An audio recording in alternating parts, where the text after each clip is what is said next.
Bonjour à tous, c'est Philippe Guillouard, votre Éco Survie Aventure. La vidéo d'aujourd'hui a pour trait de vous aider un tout petit peu à mesurer la radioactivité, mais dans la mesure où celle-ci peut vous être utile. Donc nous verrons ensemble quelles sont les différentes unités de mesure qui servent à quantifier la radioactivité, cela non pour que vous la preniez par cœur, mais pour que ceux qui souhaitent aller rechercher des documents pour un petit peu apprendre ce qui se fait dans le domaine, puissent comprendre de quoi il est question lorsqu'il est parlé de ces unités, parce qu'il y a plusieurs unités de mesure, car la radioactivité se mesure de façon un petit peu particulière. Alors rassurez-vous, je vais vous expliquer ça de manière très simple, à tel point que je pense tout le monde pratiquement pourra comprendre. Nous verrons aussi dans cette vidéo différents tests que j'ai faits de mesures dans lesquelles vous pourrez appréhender ces valeurs, enfin pas toutes les valeurs, une surtout qui est la plus utile. Vous pourrez apprécier donc les valeurs qui permettent de savoir dans quelle mesure on peut éventuellement se déplacer et s'il faut faire quelque chose. Et enfin, je vous présenterai l'appareil que j'utilise pour pouvoir globalement me déplacer et que j'utiliserai si jamais il y avait vraiment un problème de nature nucléaire. Je vous apprendrai à pouvoir un tout petit peu apprécier les mesures qu'on fait avec pour savoir ce qu'on doit faire, à savoir si on doit partir ou si on doit rester, si on doit faire attention ou s'il n'y a pas de danger. Puisque nous sommes ici, nous allons commencer nos mesures à cet endroit. Ça m'amuse en même temps de prendre les mesures à cet endroit parce que je ne sais pas si vous le voyez, mais il y a une forme ici circulaire, vraiment un cercle presque parfait, qui est fait dans lequel l'herbe est plus foncée que au centre et sur la périphérie. Et encore plus étonnant, il y a au centre aussi un point dans lequel l'herbe est beaucoup plus foncée au niveau de la couleur. Voilà. Donc on va mesurer quel est le degré, on va dire ça comme ça, de radioactivité de l'air ambiant ici. Hein. Je suis dans l'Hérault. Je pense qu'ici nous sommes à une altitude d'environ 600 mètres, pas loin en tout cas.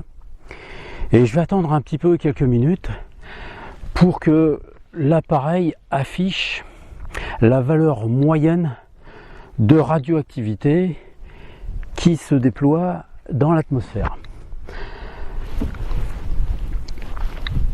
Cette valeur moyenne peut parfois varier d'une région à l'autre. Il y a des régions comme par exemple en Bretagne où il y a beaucoup de granit, où là la radioactivité ambiante naturelle est tout à fait plus importante que dans d'autres endroits. Donc ici, je vais vous donner la valeur moyenne qu'on peut trouver dans ces lieux.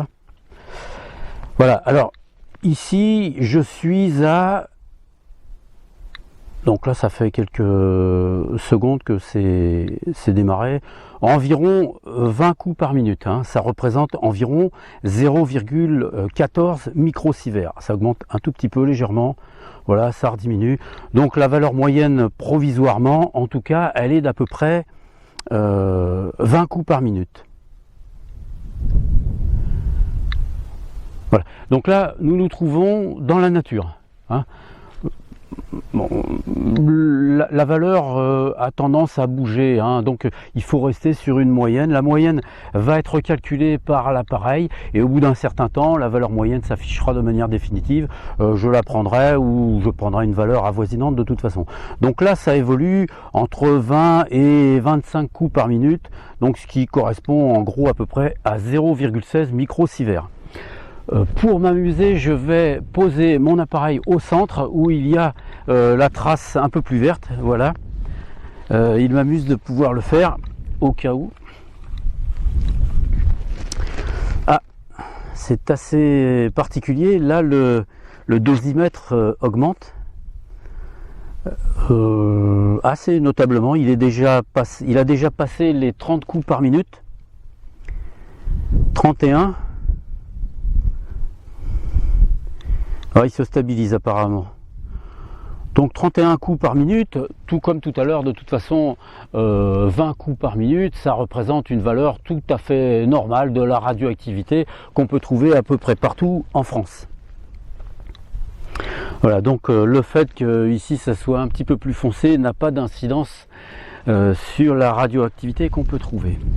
On va aller ailleurs et on va essayer ensuite de comprendre comment interpréter ces valeurs et comment à partir de celles-ci on peut savoir ce qu'il est possible de faire, comment on doit évoluer par rapport à ces valeurs.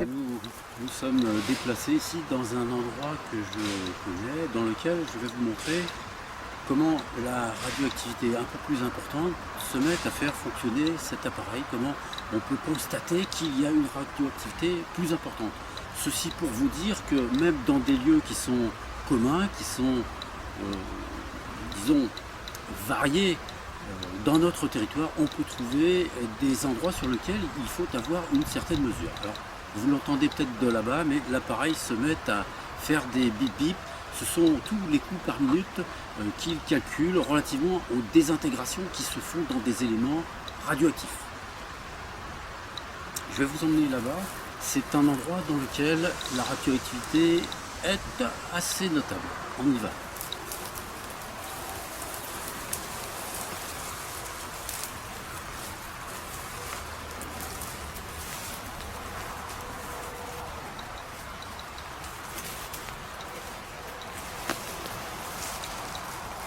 Alors, d'emblée, je vais vous montrer tout de suite, comme ça vous allez vous en rendre compte par vous-même.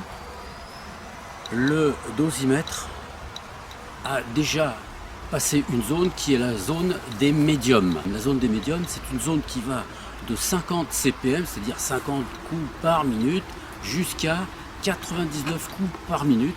Ensuite, on passe dans une zone supérieure qui est considérée comme une zone de haute radioactivité. Donc là, on en est à, là ça a redescendu, attendez voir, nous en sommes à 60 coups par minute. Tout à l'heure, lorsque je vous ai parlé, nous en étions à 86. Voilà.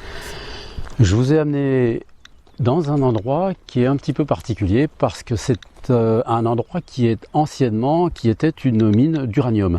Il y a plus de 20 ans, même plus que ça d'ailleurs, il y a des endroits en France qui étaient réputés pour avoir des minerais de toutes sortes et en l'occurrence d'uranium. Alors les quantités exploitées évidemment n'étaient pas aussi conséquentes que celles que nous utilisons maintenant, mais pour l'époque c'était relativement important. Et pour vous montrer à quel point ces endroits avaient un niveau de radioactivité déjà assez remarquable, où je suis tout de suite, nous avons un niveau qui est déjà considéré comme un niveau moyen, qui est ici d'environ 70. Là on est à 77 coups par minute, ça représente une radioactivité, un niveau de radioactivité moyen.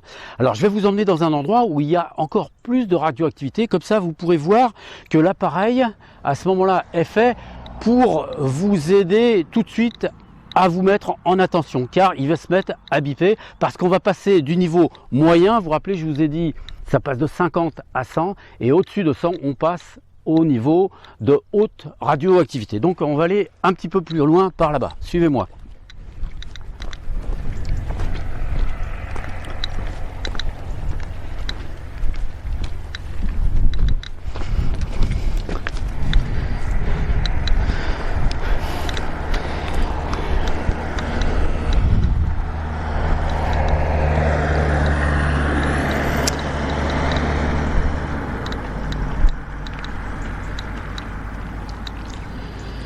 Voilà. Alors vous entendez peut-être les bip bip d'où vous êtes. Donc là pour l'instant nous sommes à plus de 90 coups par minute et si nous attendons suffisamment, donc on va rester un petit peu dans le coin, vous allez voir que l'appareil va commencer à émettre un signal particulier nous indiquant que nous sommes dans une zone de haute activité radiative. Et je vais le poser en attendant.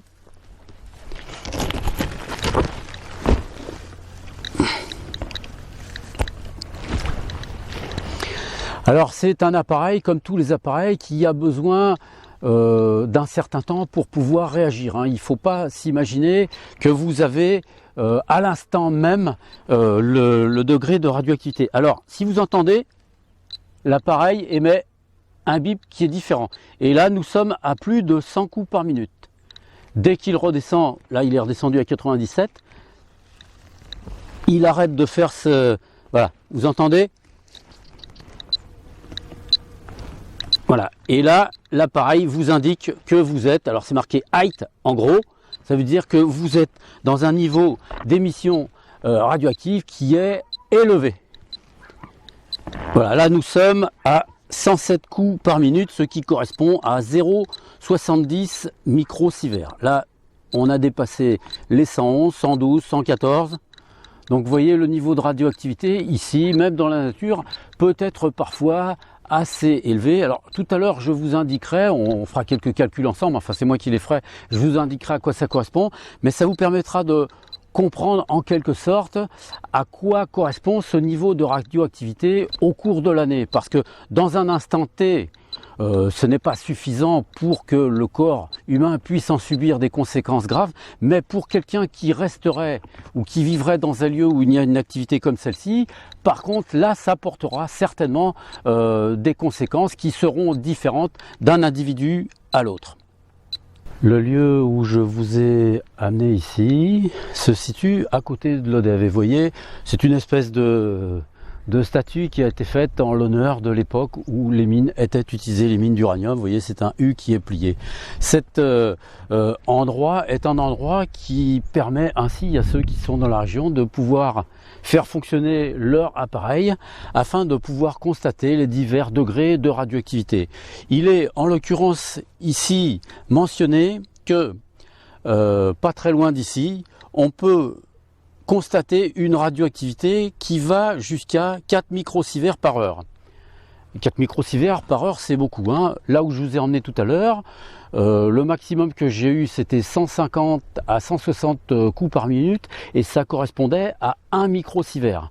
Donc ça veut dire que dans un autre endroit que j'ai pas encore trouvé, ici en tout cas, il y a une radioactivité qui est 4 fois plus importante. Je souhaitais absolument vous présenter un endroit dans lequel la radioactivité était suffisamment élevée pour pouvoir nous donner des chiffres assez importants. Alors vous l'entendez peut-être, mais là l'appareil, je l'ai allumé il y a quelques secondes, il est déjà à plus de 300 coups par minute, ce qui correspond à plus de 2 microsieverts. Alors je vous expliquerai tout à l'heure qu'est-ce que c'est, mais nous sommes ici donc sur un bord de route tout simple, et je suis pour l'instant à 323, bon ça redescend un petit peu, mais on va dire une moyenne, voilà, 322 coups par minute. Ce qui représente plus du double de l'endroit où nous étions tout à l'heure. Si je traîne un petit peu, je trouverai un peu plus. Mais serais-je encore entier? Je ne sais pas. Alors avant de terminer cette vidéo, je voudrais vous montrer quelque chose d'assez exceptionnel. C'est assez difficile à trouver quand même. J'ai trouvé un endroit dont le rayonnement radioactif est vraiment très important. Ici, sur l'appareil, je suis à 1515 coups par minute, ce qui correspond à 9,85 microsieverts. C'est une dose qui est très importante. Il est évident que quelqu'un qui habiterait ici serait dans un lieu qui lui serait extrêmement nocif et sur lequel il aurait toutes les chances de tomber malade, soit d'un problème sanguin, soit d'un autre problème en tout cas. Lorsqu'on reste sur un endroit qui est très radioactif comme celui-ci, si on n'y reste pas longtemps, ce n'est pas un problème particulier. Comme je vous l'ai déjà expliqué dans les autres vidéos que je vous ai fait sur la radioactivité, c'est surtout dans la durée. Alors, pourquoi je l'ai mis au sol, le dosimètre? Je l'ai mis au sol parce que certains rayonnements sont surtout récupérés au niveau des sols. Je vous ai dit qu'il y avait 3 types de rayonnements différents, alpha, bêta, gamma, il y en a 2 autres encore, mais on ne peut pas les capter en tout cas avec ce genre d'appareil. Mais le rayonnement alpha, c'est un rayonnement qui est très faible au niveau de la distance de propagation et qu'on trouve surtout au niveau du sol, dans les premiers centimètres. C'est pour ça que si vous voulez capter une radioactivité importante, c'est à ce niveau-là qu'il faudra aller la chercher. Et là, si je vous montre l'appareil, là il est un tout petit peu descendu, nous sommes à 1448, là il descend tout petit peu par rapport à tout à l'heure, mais il n'en reste pas moins que c'est une quantité de radioactivité qui est très importante.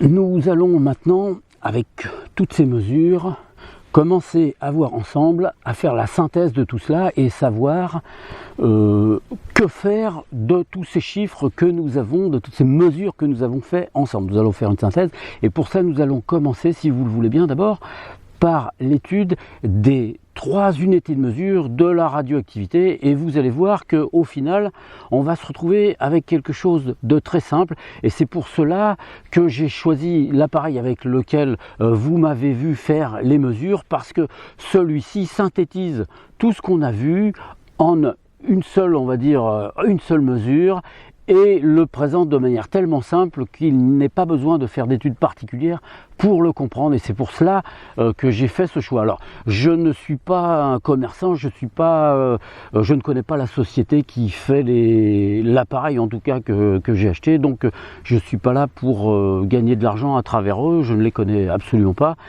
J'essaie simplement d'aider ceux qui le souhaitent, en tout cas à s'équiper correctement, sans que ce soit non plus quelque chose de trop onéreux, parce que des appareils très spécifiques concernant la radioactivité existent évidemment, mais ils coûtent vraiment extrêmement cher et ils sont totalement inutiles dans la vie de tous les jours. Commençons, si vous le voulez bien, par les unités de mesure. Les unités de mesure que je vous présente sont celles acceptées pour le système international, donc par tout le monde. La première est le becquerel. C'est la radioactivité qu'un objet envoie vers l'extérieur, un peu comme une ampoule qui envoie de la lumière. On la donne souvent par litre ou par kilo de l'objet considéré.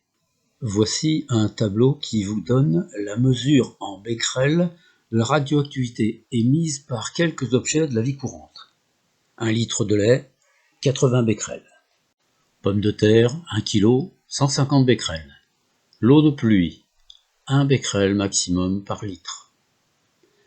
De la terre de jardin, 1000 becquerels. 1 kg de sol granitique, comme en Bretagne, 8000 becquerels. Un homme de 80 kg correspond à peu près aussi à 8000 becquerels, à savoir 100 becquerels par kilo. Et pour référence, 1 kg de minerai d'uranium fait 25 millions de becquerels. La deuxième mesure de radioactivité correspond à celle qu'un objet emmagasine. Cette unité est le gris. On l'écrit gray, mais on le prononce gris. Seule la radioactivité emmagasinée par un objet aura une influence sur son comportement et, pour ce qui concerne l'être humain, sur sa santé. C'est donc une unité de mesure très importante. Il faut bien faire la différence entre la radioactivité émise par une source et la radioactivité que vous allez accumuler provenant de cette source. On comprend ici l'importance de la durée d'exposition qui fera toute la différence entre une dose dangereuse et une dose sans danger. Nous en arrivons naturellement à la troisième unité de mesure, qui est le sievert. Cette unité de mesure a été faite exprès pour les organismes vivants.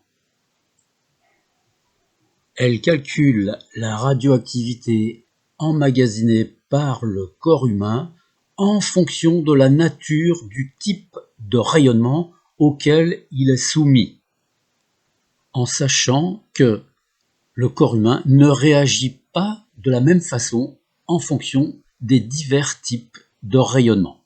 Certains étant plus dangereux que d'autres.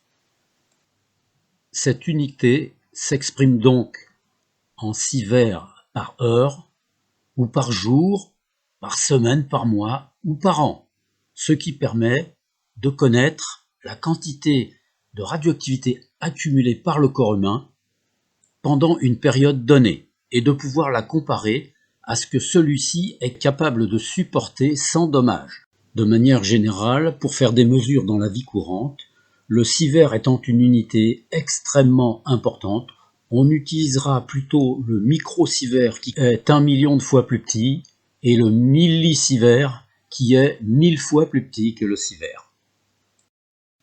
C'est surtout cette unité de mesure qui a de l'importance pour nous.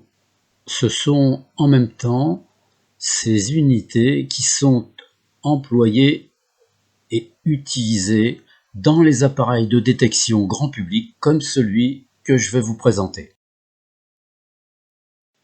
L'appareil est le dosimètre GQ GMC 500. Il est vendu dans une pochette avec un câble pour le recharger et une batterie rechargeable.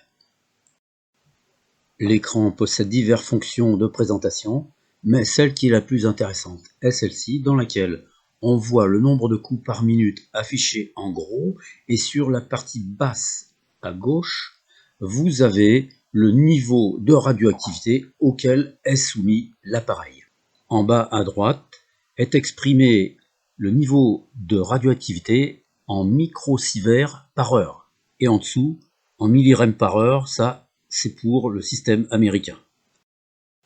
Par une simple lecture, l'appareil vous indique dans quel niveau de radioactivité vous vous trouvez.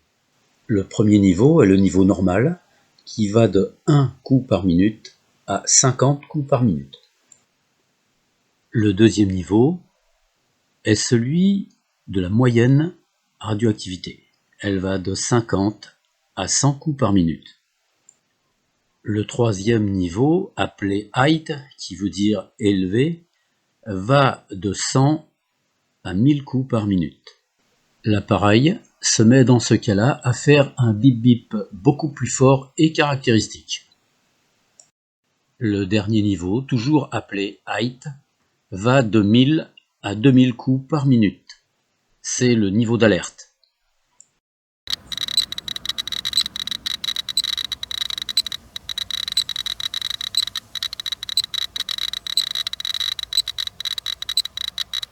Parmi les différentes présentations d'écran, on peut choisir celle-ci qui est intéressante, dans laquelle on a un graphique et qui donne la valeur moyenne de la mesure sous le terme average et maximum. On a aussi la valeur exprimée en microsieverts par heure. Pour savoir si la radioactivité d'un endroit est nocive ou non, il suffit de prendre la mesure en microsieverts par heure que l'appareil détecte dans l'endroit considéré, de multiplier ce chiffre par 24 pour en avoir la valeur journalière, et ensuite par 365 pour en connaître la valeur annuelle. Il suffit ensuite de comparer ce chiffre à la valeur annuelle de référence, sans danger. Voici la réglementation qui limite la radioactivité de la population en France. Pour le public, elle est de 1 millisievert par an. Une mise à l'abri des populations est conseillée à partir de 50 millisieverts. Les travailleurs du nucléaire, eux, ont une limite qui est augmentée à 20 millisieverts par an. Voici le tableau des résultats des différentes mesures que nous avons fait ensemble. Seules les deux colonnes du bas peuvent poser un problème d'exposition à la radioactivité. L'une de 9023 microsieverts, c'est-à-dire 9 millisieverts, correspond à peu près à 10 fois la limite annuelle du public. Mais l'autre est de 20 411 microsieverts, ce qui correspond au double. Pour notre dernière mesure, elle correspondrait à une exposition 92 fois supérieure à la limite annuelle autorisée.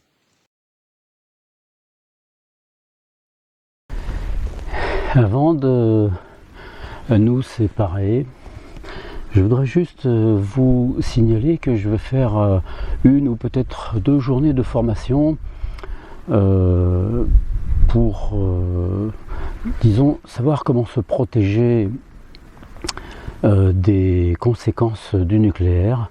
Alors c'est une formation qui durera une journée, simplement, qui permet de faire le point sur tout ce qu'on a vu et surtout de voir le côté pratique, hein, tout comme on essaie de se prémunir contre les métaux lourds, contre les pesticides, contre les nanoparticules, la Wi-Fi, la 5G, eh bien, essayer en même temps de voir ce qu'on peut faire dans la vie de tous les jours pour se protéger de tout ce qui est des conséquences du nucléaire.